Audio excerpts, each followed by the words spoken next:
welcome to Health Talk. I'm Julie Banderas. You know, it's one of the most important relationships in your life, and I bet you ignore it. I'm talking about stress. That's right. Many of us, believe it or not, are actually addicted to stress, and it can be causing some serious health problems. Here to help us find better solutions is Heidi Hanna. She's the author of Stressaholic, 5 Steps to Transform Your Relationship with Stress. Thank you so much for coming in, and I had no idea there was such thing as someone addicted to stress. I mean, how do you know that you're addicted to stress? Well, I usually tell people the first way to know if you're a stressaholic is just to try to relax for about a minute and see how long it takes for you to... See that reaction I get a lot. That just stressed me out. If someone starts twitching at the idea of like closing their eyes and taking a deep breath, they probably have a problem with stress. And you know, that's the thing, is stress releases all these chemicals in the brain that actually give us energy and give us something to feel validated about. So it's actually a good thing. It's just that when we're on all the time and we lose our ability to relax, that it becomes a problem. Why is stress so bad for us? So stress in itself is not really all of that bad.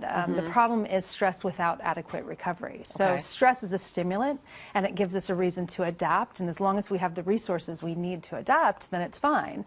But the problem is that we have this nagging, chronic, constant stress where we're checking in all of the time, and technology makes information available all the time, so we start to crave it, and then when we actually know we need to take a break, it becomes really difficult because we want that connection again. It's fascinating because honestly, if you only heard the arguments between my husband and I, because he believes that I put way too much on myself, and it's all brought on by myself. Nobody else is doing this, where I have to plan a million things for my kids when I could just plan one thing for the afternoon, but I like to jam it all in together. And so I guess that's what you're talking about, that a lot of us feel the need to put this on ourselves. I mean, it's not as easy as people think, though. I mean, how, I guess, should people manage their stress if you're a stressaholic?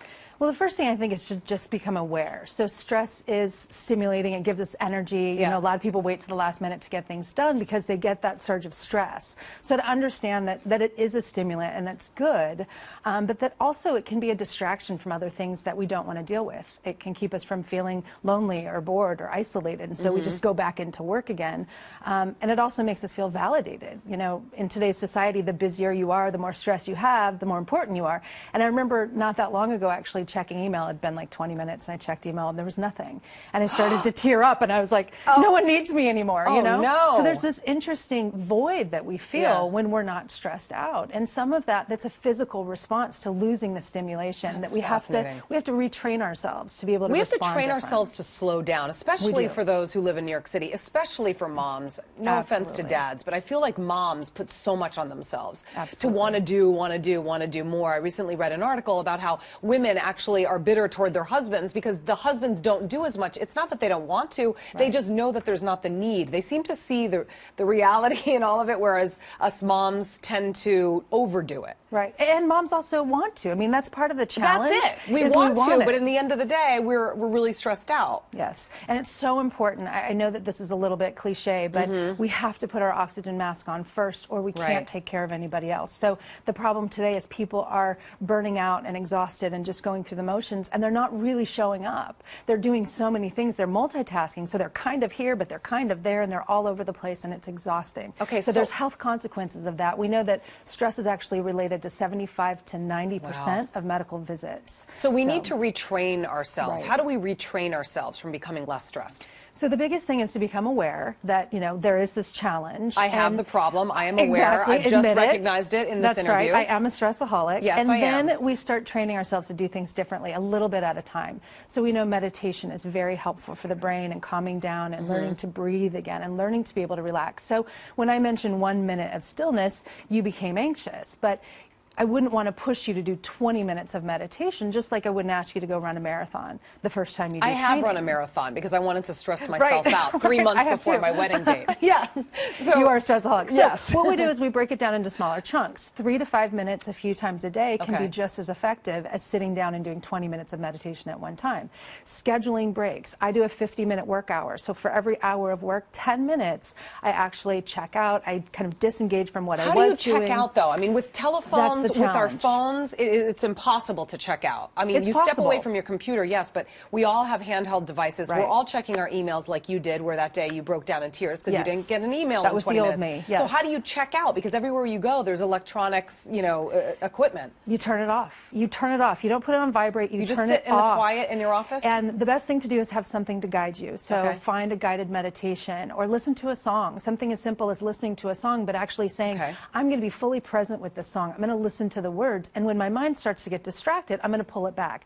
So just like resistance training in the gym, you know, you do bicep curls, you're resisting gravity. We do the same thing with the mind. So as I start to feel pulled away, I notice that there's another thought, I let it go, and I come back to the music or the words that I'm listening to or the mantra.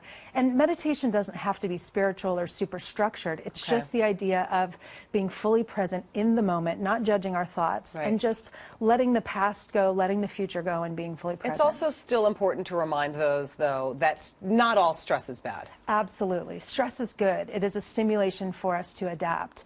So if you look back on your life, usually the times where you feel like you grew the most and learned the most and maybe are the most proud of were really stressful. The key is that we have acute stress that pushes us outside of our comfort zone, and then we have recovery to rebuild and repair. The problem is the nonstop chronic nagging stress that we've all become accustomed to. So just like anything else, we want to oscillate. Heartbeats, brain waves, blood glucose, everything has this rhythm of up and down.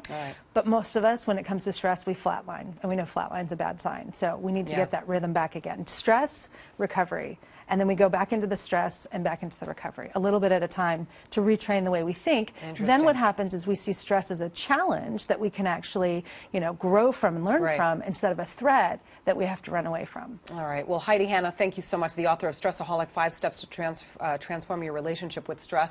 It sounds like an interesting read. Thank you very much for talking to us. And if you've got a health question, you can send an email to drmanny@foxnews.com. Don't stay stressed out, folks. Thanks for watching.